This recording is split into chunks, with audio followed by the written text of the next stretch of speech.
truly believe that one of the most influential things that we do with the driver in terms of distance is the strike point on the club face. Where do we actually hit the ball on the club face? And I found that this is perhaps one of the most often overlooked elements, particularly when we're talking about distance. Mishitting the ball on the club face can have dramatic effects on the amount of yardage that you can produce.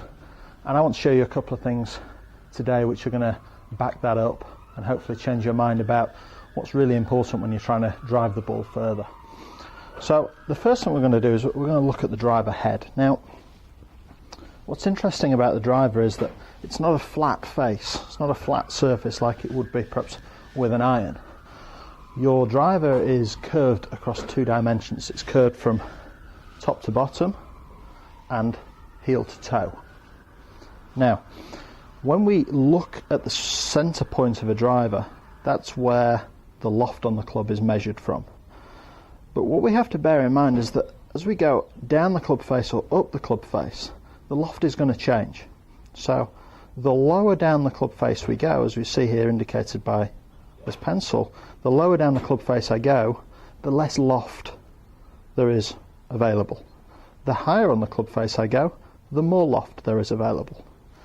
Now, those of you that have had driver fittings in the past may well be aware of the desire from a distance point of view to produce what's called high launch, low spin impact conditions. In other words, we launch the ball a little higher, and with less backspin, that gives us the opportunity to flight the ball greater distances for a given club head speed.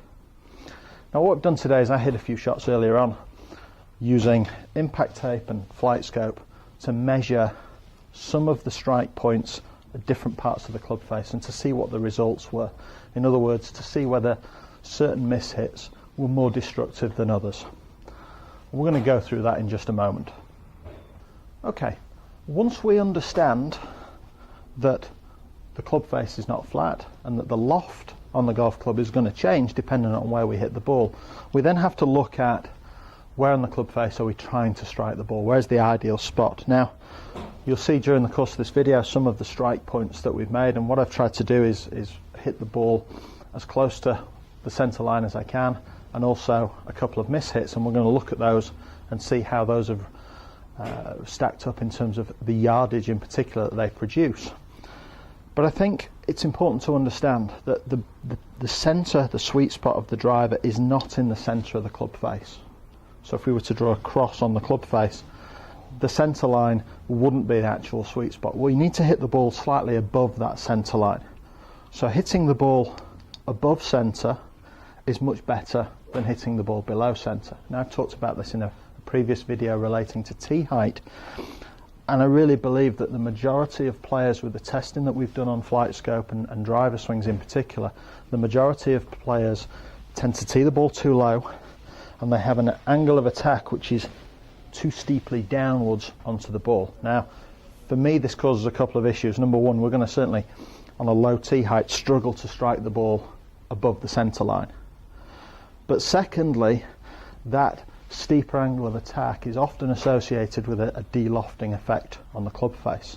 Now, certain manufacturers at the moment are trying to convince us to loft up or increase the loft that we create at impact, and I think what's important to remember is that each individual swing is different, and therefore you're looking to, from a driver fitting point of view, get a driver that's appropriate for your swing, but match that with a slightly upward angle of attack, something that was spoken about again in last week's video relating to producing an outward and upward path that may well be worth a review, but also to understand how destructive it is when we start to hit the ball on the bottom part of the club face.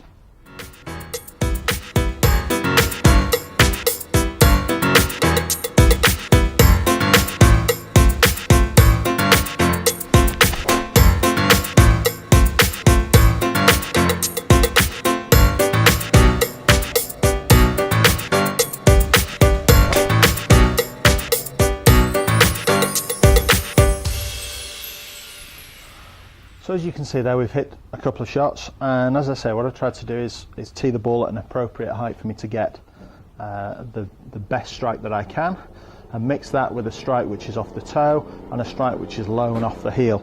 And the flight scope results are really interesting. I've got them up here, and with a range ball there, with, for me, a golf swing which is just short of 100 miles an hour, 99 miles an hour on average across 4 shots. What we're seeing here is a carry distance for the shots which you might consider to be the traditional centre of the club face, right in the middle of the face, carry distance of 225 yards or so.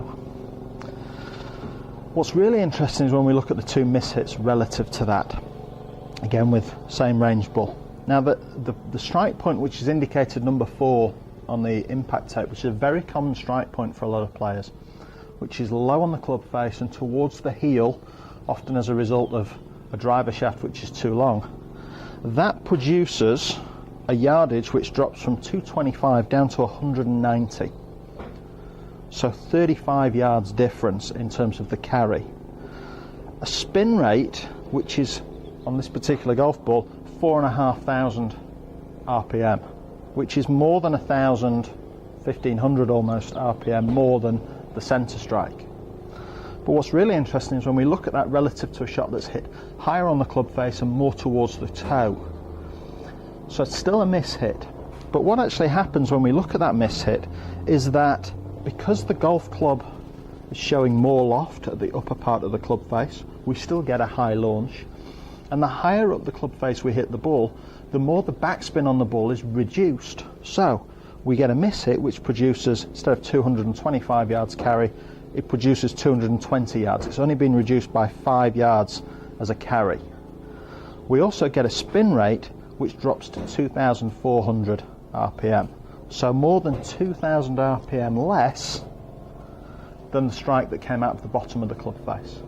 So if you're a player who's teeing their driver down, you're maybe worried about skying the ball up in the air. Believe me, the tee height is not related to you skying the ball. If you hit the pop-up shot and you mark the top of the club, that's because the golf swing is travelling too much downwards, not because the tee is too high.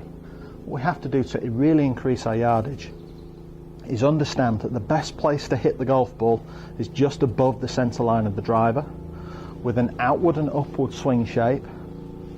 And if we're going to make a mistake, we want to make a mistake that's a little higher on the club face and towards the toe, and we want to at all costs avoid hitting the ball low on the heel, because that is one of the big yardage destroyers, if you like, in driving that we see with players. So if you want to drive the ball better, tee the ball up and learn to swing out and up through the ball, you're going to find potentially 20 or 30 yards appearing on your tee shot.